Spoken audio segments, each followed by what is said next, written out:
ನಾರಾಯಣಂ ನಮಸ್ಕೃತ್ಯ ನರಂ ಚೈವ ನರೋತ್ತಮಂ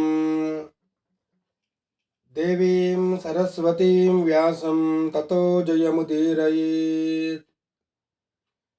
ದ್ವೈಪಾಯನೋಷ್ಠಪುಟನಿಸ್ಸೃತಮಪ್ರಮೇಯಂ ಪುಣ್ಯಂ ಪವಿತ್ರಮಥ ಪಾಪಹರಂ ಶಿವಂ ಚ ಯೋ ಭಾರತಂ ಸಮಧಿಗಚ್ಚತಿ ವಾಚ್ಯಮಾನಂ ಕಿಂ ತಸ್ಯ ಪುಷ್ಕರಜಲೈರಭಿಷೇಚನೇನ ಜಯತಿ ಪರಾಶರಸೂನುಃ ಸತ್ಯವತಿ ಹೃದಯನಂದನೋ ವ್ಯಾಸಃ. ಯಸ್ಯ ಆಸ್ಯ ಕಮಲಗಲಿತಂ ವಾङ्ಮಯಮೃತಂ ಜಗತ್ ಪಿಬತಿ. ಶ್ರೀ ಗುರುಭ್ಯೋ ನಮಃ. ಹರಿ ಓಂ. ಇಕ್ಷ್ವಾಕು ವಂಶದಲ್ಲಿ ಬಂದ ಹರಿಶ್ಚಂದ್ರ ಎಂಬ ರಾಜ ಸತ್ಯ ಹರಿಶ್ಚಂದ್ರ ಎಂಬುದಾಗಿ ಪ್ರಸಿದ್ಧನಾದ. ಸತ್ಯದಲ್ಲಿ ಧರ್ಮದಲ್ಲಿ ನಿಷ್ಠೆಯುಳ್ಳಂತಹ ಈ ಸತ್ಯ ಹರಿಶ್ಚಂದ್ರನಿಗೆ ಒಬ್ಬ ಮಗ, ಅವನೇ ರೋಹಿತ ಎಂಬುದಾಗಿ. ಸತ್ಯ ಹರಿಶ್ಚಂದ್ರನ ನಂತರ ಈ ರೋಹಿತನೇ ರಾಜ್ಯವನ್ನು ನೋಡಿಕೊಂಡ. ಎಷ್ಟು ಸಾಮರ್ಥ್ಯ ಅವನಿಗೆ ಅಂದರೆ, ತಂದೆಯಿಂದ ಬಂದ ಬಳುವಳಿ ಏನಿದೆ ಆ ರಾಜ್ಯವನ್ನು ನೋಡಿಕೊಂಡ ಅಲ್ಲದೇನೆ ಇನ್ನೊಂದು ರಾಜ್ಯವನ್ನೇ ಸ್ಥಾಪನೆ ಮಾಡಿದ ಅಂತೆ. ಅಷ್ಟು ಅವನ ಸಾಮರ್ಥ್ಯ. ಆ ರಾಜ್ಯಕ್ಕೆ ಹೆಸರು ಬಂತು ರೋಹಿತಪುರ ಅಂತ. ರೋಹಿತನೇ ನಿರ್ಮಾಣ ಮಾಡಿದ ರಾಜ್ಯ ಆದ್ದರಿಂದ ಅದಕ್ಕೆ ರೋಹಿತಪುರ ಅಂತ ಹೆಸರು ಬಂತು.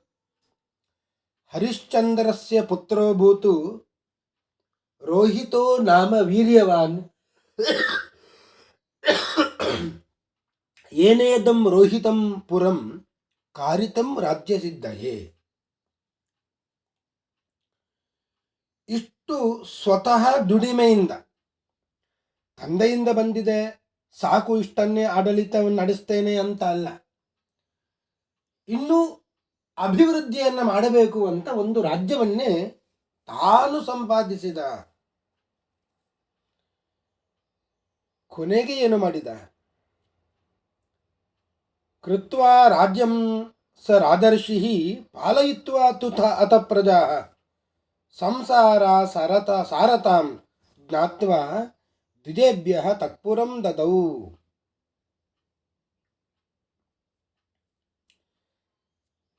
ಕೊನೆಗೆ ಎಲ್ಲ ರಾಜ್ಯವನ್ನು ಪರಿಪಾಲನೆ ಮಾಡಿದ. ಆಮೇಲೆ ಸಂಸಾರ ಸಾರತಾಂ ಜ್ಞಾತ್ವಾ, ಈ ಸಂಸಾರ ಅಂದರೆ ಇಷ್ಟೇ ಅಂತ ತಿಳ್ಕೊಂಡು ಸಾಕು ಅಂತ ಆಯಿತು. ಆಮೇಲೆ ತಂದೆಯಿಂದ ಬಂದ ರಾಜ್ಯ ಅದನ್ನು ಹಾಗೆ ಇಟ್ಟುಕೊಂಡ, ತನ್ನ ಮಕ್ಕಳಿಗೆ ಬೇಕು ಅಂತ. ತಾನು ಏನು ಸ್ವತಃ ಸಂಪಾದಿಸಿದ್ದಾನೆ ಆ ರಾಜ್ಯವನ್ನು ದ್ವಿಜೇಭ್ಯ ತತ್ಪುರಂ ದದೌ, ಎಲ್ಲ ಬ್ರಾಹ್ಮಣರಿಗೆ ದಾನ ಮಾಡಿದ ಅಂತ. ಪೂರ್ಣವಾದ ದಾನ.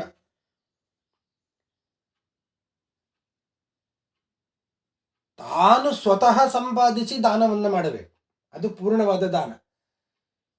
ತಂದೆ ಸಂಪಾದಿಸಿದ, ಅಜ್ಜ ಸಂಪಾದಿಸಿದ ಸಂಪತ್ತು ಇದೆ, ಅದನ್ನು ದಾನ ಮಾಡ್ತೇನೆ ಅಂದರೆ ಅದಕ್ಕೂ ಒಂದು ಪುಣ್ಯ ಇದೆ. ಆದರೆ ತಾನೇ ಸಂಪಾದಿಸಿದ ಸಂಪತ್ತನ್ನು ದಾನ ಮಾಡಿದರೆ ಅದು ಹೆಚ್ಚಿನ ಪುಣ್ಯವನ್ನು ತಂದುಕೊಡುವಂಥ. ಹಾಗೆಯೇ ರೋಹಿತ ಹರಿಶ್ಚಂದ್ರನ ಮಗ ತಾನು ಸಂಪಾದಿಸಿದ ರಾಜ್ಯವನ್ನೆಲ್ಲ ದಾನ ಮಾಡಿಬಿಟ್ಟ, ಕಾಡಿಗೆ ಹೋದ ಅಂತ. ಅಂತಹ ರೋಹಿತ, ಅವನಿಗೆ ಒಬ್ಬ ಮಗ, ಅವನೇ ಹರಿತ ಅಂತ. ಹರಿತೋ ರೋಹಿತಸ್ಯಾಥ ಚಂಚು ಹಾರಿತ ಉಚ್ಯತೆ. ಆ ಹರಿತನ ಮಗನೇ ಚಂಚು ಅಂತ ಒಬ್ಬ ರಾಜ. ಚಂಚುವಿಗೆ ಇಬ್ಬರು ಮಕ್ಕಳು, ವಿಜಯ ಮತ್ತು ಸುದೇವ ಅಂತ. ಅದರಲ್ಲಿ ವಿಜಯನಿಗೆ ಒಬ್ಬ ಮಗ ರುರುಕ ಅಂತ, ಆ ರುರುಕನಿಗೆ ಒಬ್ಬ ಮಗ ಉರುಕ ಅಂತ. ಈ ಉರುಕ ಅವನ ಮಗ ಬಾಹುರಾಜ ಅಂತ. ಈ ಇಷ್ಟು ಮಂದಿಯಲ್ಲಿ ಬಹಳ ಪ್ರಸಿದ್ಧನಾದ ಒಬ್ಬ ರಾಜ ಅಂದರೆ ಬಾಹುರಾಜ. ಅವರ ಸಂತತಿಯಲ್ಲಿ ಉರುಕನ ಮಗ ಬಾಹು ಅವ ಪ್ರಸಿದ್ಧನಾದ ರಾಜ. ಯಾಕೆ ಅಂದರೆ ಅವ ಆಗಿರಲಿಲ್ಲ. ಉಳಿದ ಎಲ್ಲ ರಾಜರು, ಹರಿಶ್ಚಂದ್ರನಿಂದ ಹಿಡಿದು ಎಲ್ಲ ರಾಜರು ಕೂಡ ಧರ್ಮಿಷ್ಠರಾಗಿದ್ದರು. ಈ ಬಾಹು ಎಂಬ ರಾಜ ಅವ ತಂದೆಯಂತೆ ಅಜ್ಜಂದಿರಂತೆ ಧರ್ಮಿಷ್ಠನಾಗಿರಲಿಲ್ಲ.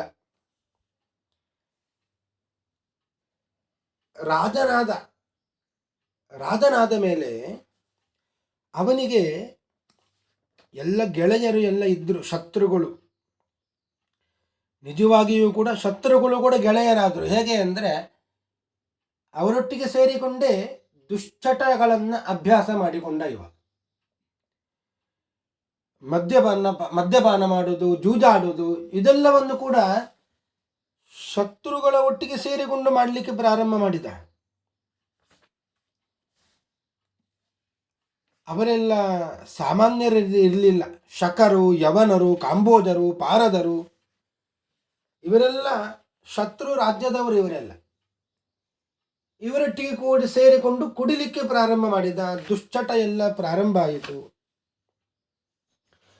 ಬೇಕಾದಷ್ಟು ಹೆಣ್ಣು ಮಕ್ಕಳು ಇದ್ದರು ಇವನಿಗೆ, ಅಂದರೆ ಹೆಂಡತಿಯರು.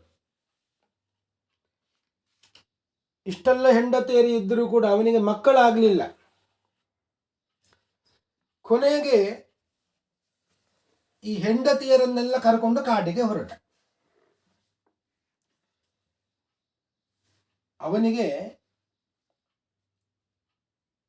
ಸಾಕುವಂತಾಯಿತು, ಈ ಶತ್ರುಗಳ ಒಟ್ಟಿಗೆ ಜೀವನ ಸಾಕುವಂತಾಯಿತು. ಮಕ್ಕಳು ಬೇರೆ ಇಲ್ಲ. ಇಷ್ಟು ಹೆಂಡತಿಯರಲ್ಲಿ ಕೂಡ ಒಬ್ಬನೇ ಒಬ್ಬ ಮಗ ಹುಟ್ಟಲಿಲ್ಲ. ಸಂಸಾರದಲ್ಲಿ ದುಃಖಗೊಂಡವನಾಗಿ ಇನ್ನು ಯಾವುದು ಬೇಡ ಅಂತ ವೈರಾಗ್ಯ ತಾಳಿ ಕಾಡಿಗೆ ಹೊರಟ. ಶತ್ರುಗಳು ಸುಮ್ಮನೆ ಬಿಡ್ತಾರ? ಅವನನ್ನ ಕೊಂದು ಈ ರಾಜ್ಯವನ್ನೆಲ್ಲ ವಶಪಡಿಸಿಕೊಂಡು ಬಿಟ್ರು. ಕಾಡಿಗೆ ಏನು ಹೊರಡಬೇಕಂತ ಹೊರಟಿದ್ದ ಆ ಸಂದರ್ಭದಲ್ಲಿ ಅವನನ್ನು ಕೊಂದರು, ಈ ರಾಜ್ಯವನ್ನು ವಶಪಡಿಸಿಕೊಂಡ್ರು. ಅವನ ಹೆಂಡತಿಯರೆಲ್ಲ ಹೊರಟಿದ್ದರಂತೆ ಕಾಡಿಗೆ ಹೋಗಬೇಕು ಅಂತ. ಅವರಲ್ಲಿ ಒಬ್ಬಳು ಯಾದವಿ ಅಂತ. ಉಳಿದವರು ಯಾರು ಕೂಡ ಪತಿಯೊಟ್ಟಿಗೆ ಸಹಗಮನ ಮಾಡುತ್ತೇನೆ ಅಂತ ಹೊರಟಿಲ್ಲ.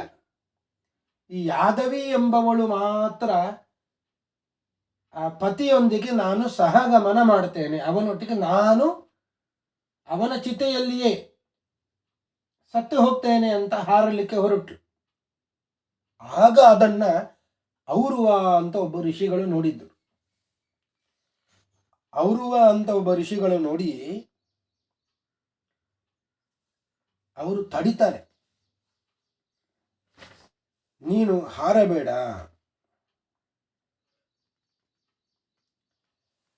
ನೀನು ಸತ್ತರೆ ನಿನ್ನ ಗರ್ಭವು ಕೂಡ ಸತ್ತಿತು, ಸಾಯಬೇಕಾದೀತು, ನಿನ್ನ ಒಳಗೆ ಒಂದು ಗರ್ಭ ಬೆಳೀತಾ ಇದೆ ಅಂತ ಹೇಳಿದ್ರು. ಏನು ಜ್ಞಾನಿಗಳು, ಎಂತಹ ಜ್ಞಾನ ಔರವ ಋಷಿಗಳಿಗೆ. ಆದ್ದರಿಂದ ಅವಳನ್ನು ಸಾಯಲಿಕ್ಕೆ ಬಿಟ್ಟಿಲ್ಲ ಅವರು. ನಾನು ಸಾಕ್ತೇನೆ ಅಂತ ತನ್ನ ಆಶ್ರಮದಲ್ಲಿಯೇ ಸಾಕಿದ್ರು. ಈ ಬಾಹುರಾಜನ ಉಳಿದ ಹೆಂಡತಿಯರೆಲ್ಲ ಇದ್ದರು, ಅವರಿಗೆ ಸ್ವಲ್ಪ ಮಾತ್ಸರ್ಯ ಬಂತು. ನಮ್ಮ ಹೊಟ್ಟೆಯಲ್ಲಿ ಯಾರ ಹೊಟ್ಟೆಯಲ್ಲಿ ಕೂಡ ಮಗು ಬೆಳೆದಿಲ್ಲ, ಇವಳ ಹೊಟ್ಟೆಯಲ್ಲಿ ಬೆಳೆದಿದೆಯಲ್ಲ, ಇವಳಿಗೆ ಮಾತ್ರ ಮಕ್ಕಳಾದರೆ ನಮ್ಮನ್ನೆಲ್ಲ ಜನರು ಏನಂದಾರು ಅಂತ ತಿಳಿದು ಅವಳಿಗೆ ವಿಷಪ್ರಾಶನ ಮಾಡಿಸಿದ್ರು. ಅವಳು ಸಾಯಲಿ, ಅವಳ ಹೊಟ್ಟೆಯಲ್ಲಿ ಇರುವ ಮಗು ಸಾಯಲಿ ಅಂತ.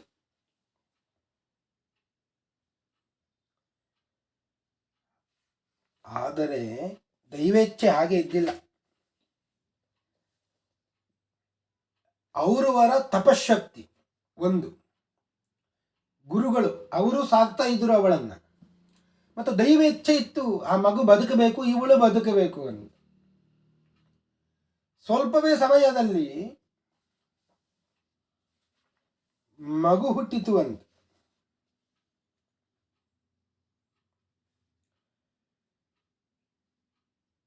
ಸಗರಸ್ತು ಸುತೋ ಬಾಹೋ ಜಜ್ಞೆ ಸಹ ಗರೇಣ ಚ.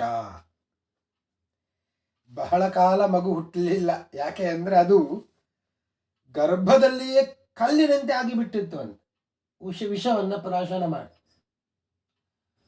ಆದರೂ ಔರುವ ಋಷಿಗಳ ತಪಶಕ್ತಿಯಿಂದ ಮತ್ತೆ ಆ ಮಗು ಹುಟ್ಟಿತು. ಹುಟ್ಟುವಾಗ ಆ ಮಗು ವಿಷದ ಚಿಹ್ನೆಯಿಂದ ಕೂಡಿಕೊಂಡು ಹುಟ್ಟಿತ್ತು ಅಂತ. ವಿಷದ ಚಿಹ್ನೆ ಇತ್ತು ಆ ಮಗುವಿನಲ್ಲಿ, ಆದರೆ ಬದುಕಿಕೊಂಡಿತ್ತು, ಸತ್ತಿಲ್ಲ. ಆ ಋಷಿಗಳ ಅದು ತಪಶಕ್ತಿ. ಆ ಮಗುವಿಗೆ ಹೆಸರನ್ನು ಇಟ್ಟರು ಅಂತ, ಸಗರ ಅಂತ ಹೆಸರಿಟ್ರು. ಸಗರಸ್ತು ಸುತೋ ಬಾಹೋ ಜಜ್ಞೆ ಸಹ ಗರೇಣ ಚ. ಗರೇಣ ಸಹ ಜಜ್ಞೆ. ಗರ ಅಂದರೆ ವಿಷ. ಸಂಸ್ಕೃತದಲ್ಲಿ ಗರ ಅಂತ ಹೇಳಿದ್ರೆ ಅದು ವಿಷ ಅಂತ ಅರ್ಥ.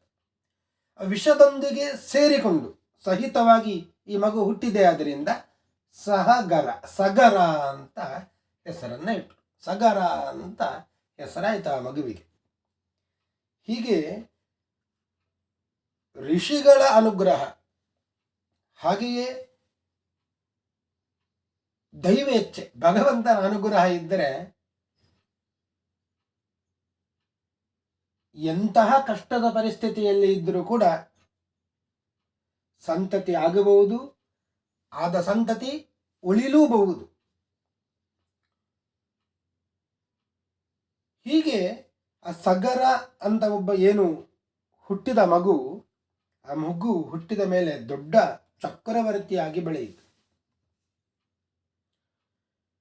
ಹಿಂದೆ ಬಾಹು ರಾಜನನ್ನ ಕೊಂದು ಶತ್ರುಗಳು ಈ ರಾಜ್ಯವನ್ನು ಇಟ್ಟುಕೊಂಡಿದ್ದರು. ಶಕರು, ಯವನರು, ಕಾಂಬೋಜರು, ಪಾರದರು ಎಲ್ಲ ಆ ರಾಜ್ಯವನ್ನು ವಶಪಡಿಸಿಕೊಳ್ಳಬೇಕು. ಈಗ ಈ ಸಗರ, ಆ ಬಾಹುರಾಜನ ಮಗ ಸಗರ ಚಕ್ರವರ್ತಿ ಕೂಡಲೇ ಹೋದ ಅಂತೆ ಯುದ್ಧಕ್ಕೆ. ಅವರನ್ನ ಸೋಲಿಸಿ ಗೆಲ್ಲಬೇಕು ಅಂತ. ಇವನಿಗೆ ಗುರುಗಳು ಎಲ್ಲ ಇದ್ದಿದ್ದು ಔರ್ವ ಋಷಿಗಳೇ. ಹುಟ್ಟಿದ ಕೂಡಲೇ ಅವನಿಗೆ ಆಗ್ನೇಯಂ ಅಸ್ತ್ರಂ ಲಬ್ಧ್ವಾಚ ಭಾರ್ಗವಾತ್ ಸಗರೋ ನೃಪಃ.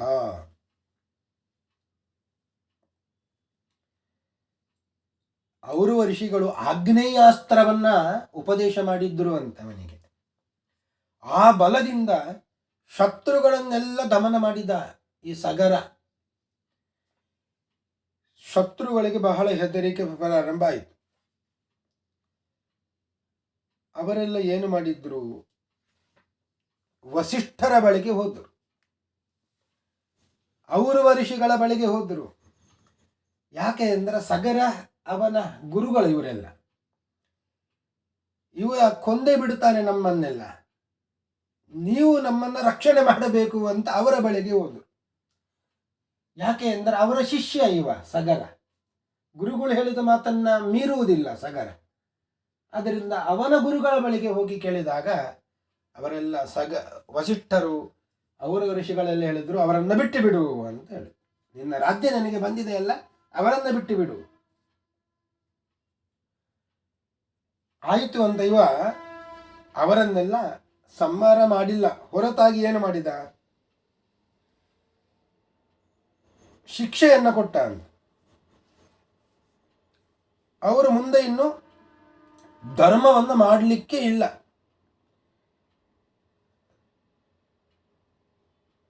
ಒಳ್ಳೆಯ ಕೆಲಸವನ್ನ ಮಾಡಲಿಕ್ಕೆ ಇಲ್ಲ. ಈ ರೀತಿಯಾಗಿ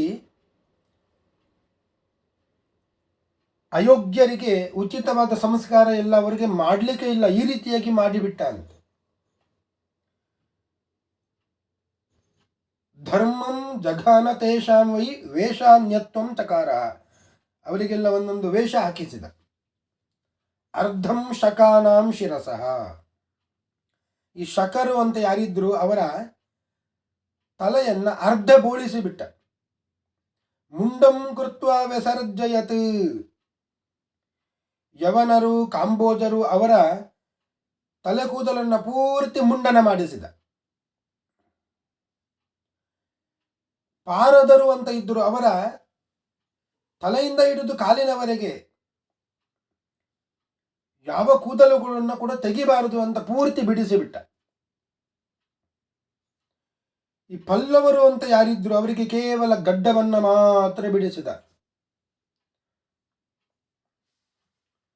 ಶಿರಸ್ಸನ್ನೆಲ್ಲ ಮುಂಡನ ಮಾಡಲಿಕ್ಕೆ ಹೇಳಿದ. ಹೀಗೆ ಒಬ್ಬೊಬ್ಬರಿಗೆ ಶಕರು, ಯವನರು, ಕಾಂಬೋಜರು, ಪಾರದರು ಇವರಿಗೆ ಒಬ್ಬೊಬ್ಬರಿಗೆ ಒಂದೊಂದು ರೀತಿಯಾದ ಶಿಕ್ಷೆಯನ್ನು ಕೊಟ್ಟು ವೇದಾಧ್ಯಯನ ಯಜ್ಞಯಾಗಾದಿಗಳಿಂದ ಅವರನ್ನ ಬಹಿಷ್ಕೃತರನ್ನಾಗಿ ಮಾಡಿಬಿಟ್ಟ ಅಂತ. ಈ ರೀತಿಯಾದ ಶಿಕ್ಷೆಯನ್ನು ಕೊಟ್ಟ. ಹೀಗೆ ಇಕ್ಷ್ವಾಕು ವಂಶದಲ್ಲಿ ಬಂದ ಒಬ್ಬ ರಾಜ ಅಂದರೆ ಈ ಸಗರ ದೊಡ್ಡ ಒಂದು ಚಕ್ರವರ್ತಿಯಾಗಿ ಮೆರೆದವ ಅಂತ ಹೇಳ್ತಾ ಇವತ್ತಿನ ಈ ಉಪನ್ಯಾಸವನ್ನು ಮುಗಿಸ್ತಾ ಇದ್ದೇನೆ. ಶ್ರೀ ಕೃಷ್ಣಾರ್ಪಣಮಸ್ತು.